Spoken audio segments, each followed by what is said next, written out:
Hey YouTube, we are back again this week for another video portion of the Daly Dose Sports Podcast. Hope everyone out there is doing well. Hope you're all staying healthy. Hope everyone is getting ready in whatever way you do for the holidays. This week on the Daly Dose, we are looking at which of the top teams in college football are truly contenders. And sometimes that's difficult to figure out. We're actually going to be talking about who we think is going to get into that college football playoff. Going to be talking a little bit about those championship games that are coming up. So let's jump in and get started right now. So college football is headed into their conference championships this weekend. Then we're going to have bowl games and we're going to have college football playoff assignments. And then the NFL just finished week 14 of their regular season. So they have just 3 weeks left in the regular season. And then we're going to be jumping into NFL playoffs. They will begin right after that. Now, I realize that this has been a wildly unpredictable season. But can we begin to figure out who are among truly the top teams in both college football and the NFL? Going to be talking about college football right now in the video. One way that I always try to judge teams is by looking at how they have done when they have played other good teams. And sometimes that's a lot harder to tell in college football because sometimes you get soft opponents. Sometimes you get opponents that aren't very good at all. And sometimes, like this year, you've had opponents completely cancel games. So it's changed everything. But right now we're going to look at college football. And here's the question. Who has played well when they are playing a tough schedule and a tough opponent? And on the other side, who has padded their record by beating up on mostly bad teams? Now, this isn't always a foolproof test, but I think it can help us a little bit try to figure out who the true contenders are in college football. And like I said, we'll start in college football where those conference championship games are now set. And here is how this is all shaping up. This Friday night, the Pac-12 championship will take place between Washington and USC. And that game means absolutely nothing. Like if one team wins that game 222-0, it makes no difference whatsoever. The Pac-12 has done nothing more than embarrass themselves all year long. So don't worry about the Pac-12. But on Saturday, we have some other games that are going to actually matter. On Saturday, we have the Big Ten Championship, which I hate to say is also a bit of a joke. You know, I told you last week on the podcast that the Big Ten had made a rule prior to the season that in order to play for the Big Ten title this year, you had to play at least 6 games. Well, here's the problem. Ohio State hasn't played 6 games. They've had games canceled. So they've only played 5 games. So the Big Ten decided to throw that rule out like we knew they would. We said it last week. And they're going to let Ohio State go anyway because if they win that game, the Big Ten championship game, then they are going to the college football playoff and they are going to make the Big Ten a lot of money. Well done, Big Ten. You have also proven yourselves to be pathetic. But on Saturday, in the Big Ten championship game, Ohio State will be trouncing Northwestern. And then they will go to the college football playoff after that. We all know that. But here's the question I want to ask today. How does Ohio State's strength of schedule measure up? Well, it's okay. I mean, the bottom line being Ohio State just really hasn't played many games, period. I mean, they've played 5 games. But right now, in terms of schedule strength, the Ohio State Buckeyes schedule ranks 13th in the country, which also tells you a little bit about how college football has gone this year.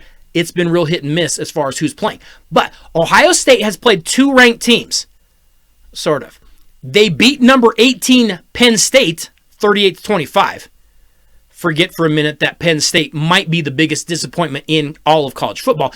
And the Buckeyes held on to beat number 9 Indiana 42-35. Now, Northwestern is currently ranked number 15.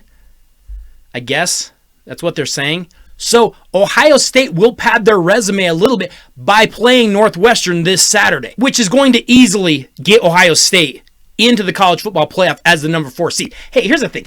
I like Buckeyes quarterback Justin Fields. I like the fact that he came out publicly in favor of starting the college football season when, remember, at the time, no one else was saying anything.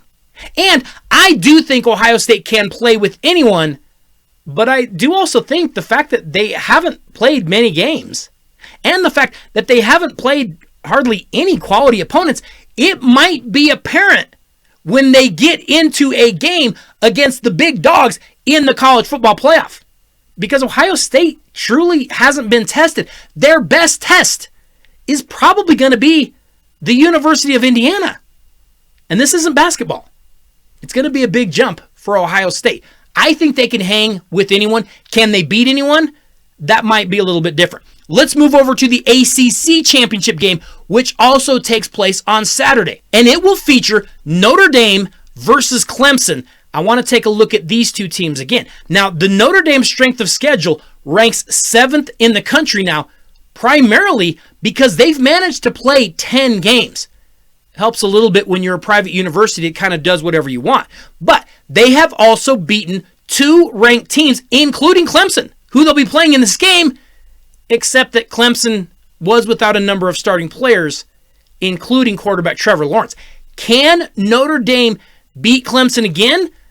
Well, that's going to be fun to watch. I don't know. This is going to be the game to watch this weekend. Meanwhile, Clemson comes in with a strength of schedule of number 2, which is a little bit weird because they've only beaten one ranked team. They stomped number 7 at the time, Miami, 42-17.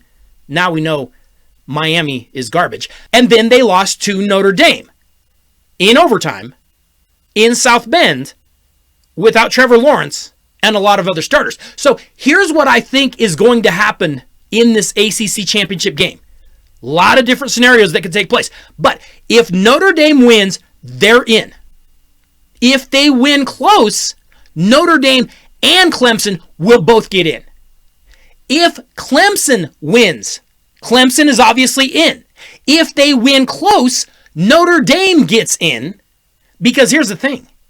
ESPN wants Notre Dame in so bad they can taste it. In fact, I'll even say this. If Clemson blows out Notre Dame by anything less than 50 points, ESPN is still going to put Notre Dame in the college football playoff. And we'll all laugh and go, oh, brother, here we go again. But they're going to do it. So I think Notre Dame gets in no matter what happens. I think Clemson gets in no matter what happens, unless Clemson were to get blown out, which I don't think will happen on Saturday. So I think both Clemson and Notre Dame get in. We reach the number 1 team in the country, the Alabama Crimson Tide, who have the number 1 strength of schedule in the country as well. The Tide have beaten 3 ranked teams, and here's the thing. Alabama didn't just beat them.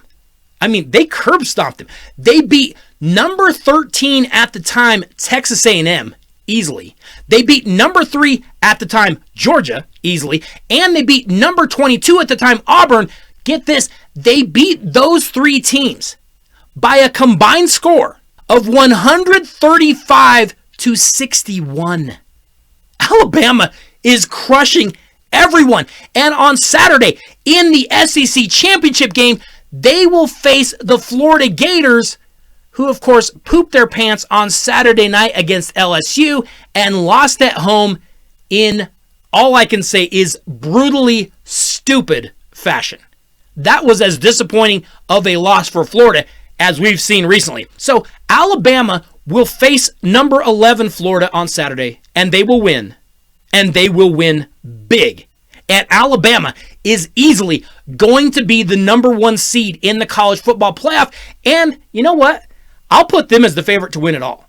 Now, prior to the season, both Big Rob and I came on, and we both picked Clemson to beat Alabama in the championship game.